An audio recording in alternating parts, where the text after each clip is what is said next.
Bapak, Ibu, saudara-saudari, para pendengar firman Tuhan dimanapun berada.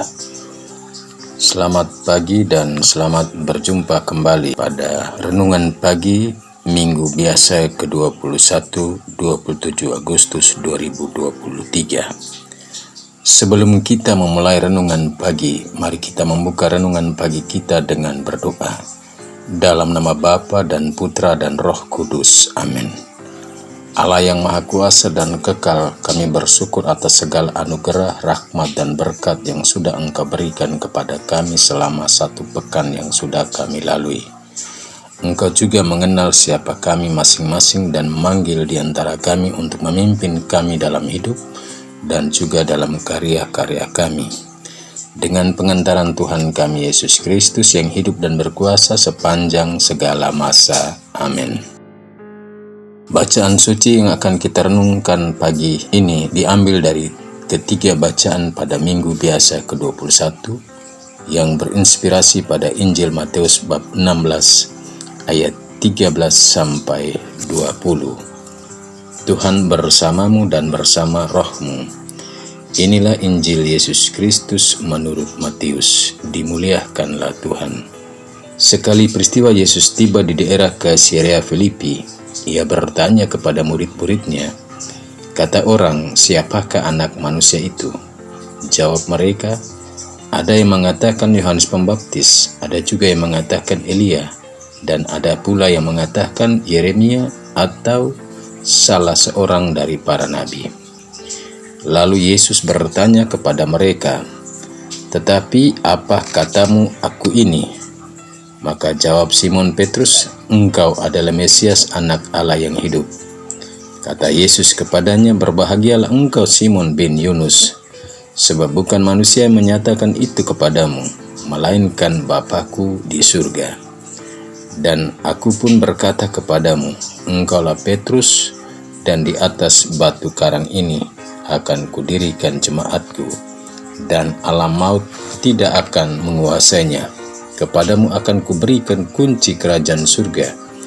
Apa saja yang kau ikat di dunia ini akan terikat di surga, dan apa saja yang kau lepaskan di dunia ini akan terlepas di surga.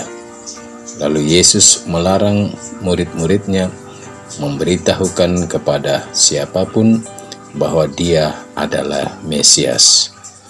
Demikianlah sabda Tuhan, terpujilah Kristus. Bapak, Ibu, para pendengar firman Tuhan dimanapun berada, tema renungan pagi ini saya beri judul, Engkau Petrus, di atas batu karang ini akan kudirikan jemaatku. Bapak, Ibu, para pendengar firman Tuhan dimanapun berada, Petrus adalah salah satu rasul yang tertua dari ke-12 rasul.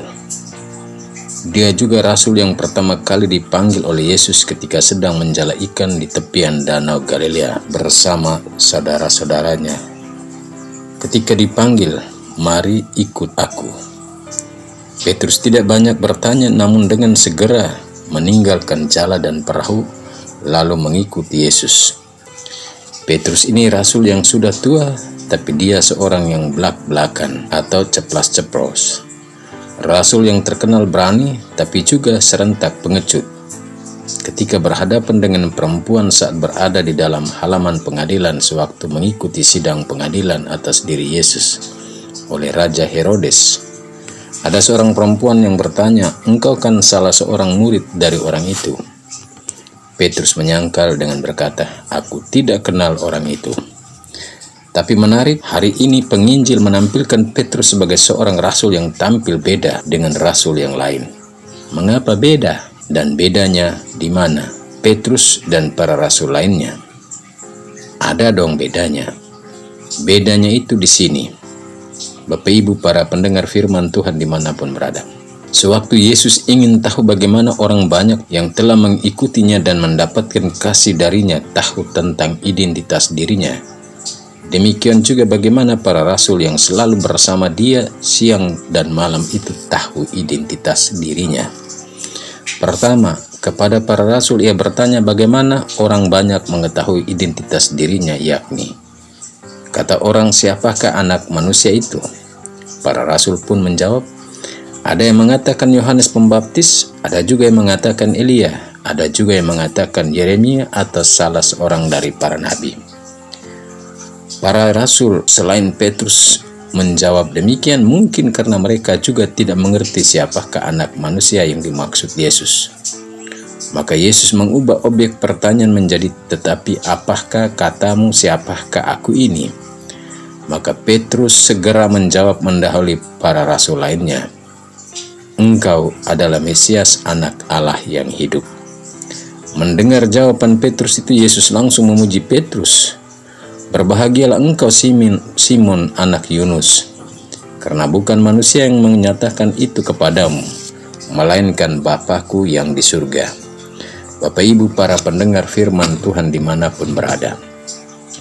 Pada titik ini Yesus melihat bahwa Allah berkarya dalam diri Petrus, yakni sebuah jawaban yang datang dari Allah. Jawaban Petrus ini menunjukkan bahwa Petrus mengerti secara mendalam makna Mesias. Tapi Mesias sebatas Mesias politis, yakni Mesias yang datang untuk membebaskan bangsa Israel dari penjajahan pemerintahan Romawi. Sebagaimana pemahaman orang banyak tentang anak manusia. Padahal Yesus mengharapkan para murid atau para rasul memahami dan memaknai anak manusia atau Mesias dalam konteks Mesias yang harus mengalami penderitaan, sengsara, dan kematian, kemudian bangkit untuk mengalahkan dosa dan kematian. Konsep Mesias seperti ini yang membuat Petrus menjadi takut ketika diajak kembali ke Yerusalem. Petrus menolak dan menarik Yesus ke samping dan menegur. Tapi Yesus berpaling kepada Petrus dan berkata, "Enyalah iblis, sebab engkau bukan memikirkan apa yang dipikirkan Allah, melainkan apa yang dipikirkan manusia." Bandingkan Markus bab 8 ayat 31-38. Tapi pada perikop Matius, Yesus memuji iman para rasul, teristimewa Rasul Petrus, yakni mengenal dan percaya bahwa Yesus adalah Mesias, Putra Allah yang hidup.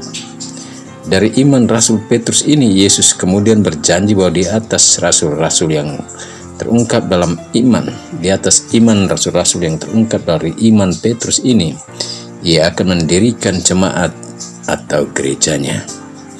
Maka kepada Petrus Ia berkata, "Engkaulah Petrus, di atas batu karang ini akan kudirikan jemaatku." Batu karang di sini bukan Petrus sebagai pribadi manusia, tapi batu karang yang bermakna iman para rasul. Karena gereja didirikan atau jemaat didirikan atas iman para rasul, maka gereja atau jemaat tetap tumbuh, berkembang, dan hidup hingga saat ini. Meskipun di sana-sini jemaat atau umat dihambat perkembangan dan pertumbuhannya. Jika jemaat didirikan atas Petrus yang manusia, maka gereja atau jemaat mungkin sudah hilang lenyap. Tapi karena didirikan atas iman para rasul, yakni iman yang mengakui Yesus adalah Mesias, anak Allah yang hidup. Bapak, Ibu, saudara-saudari, kita memang telah dibaptis menjadi murid Yesus, tapi apakah kita sungguh menghidupi iman para rasul itu dalam keseharian hidup kita, yakni mengakui Yesus sebagai Mesias, anak Allah yang hidup? Ataukah kita mengakui Allah-Allah lain dalam hidup kita? Amin. Marilah berdoa. Allah Bapa Maha Kuasa dan Kekal, kami mohon semoga daya belas kasih-Mu menyempurnakan karya penebusan-Mu dalam diri kami. Semoga iman kami tetap mengakui iman rasul-rasul di tengah tantangan dan kesulitan hidup beriman kepadamu di tengah bangsa dan negara kami yang berdasarkan konstitusi menjamin kebebasan beragama dan beribadah saat ini. Namun kami sering dihambat, ditindas, dan diganggui. Demi Yesus Kristus, Tuhan dan pengantara kami, yang hidup dan berkuasa kini dan sepanjang masa. Amin. Marilah mohon berkat Tuhan. Tuhan bersamamu dan bersama rohmu.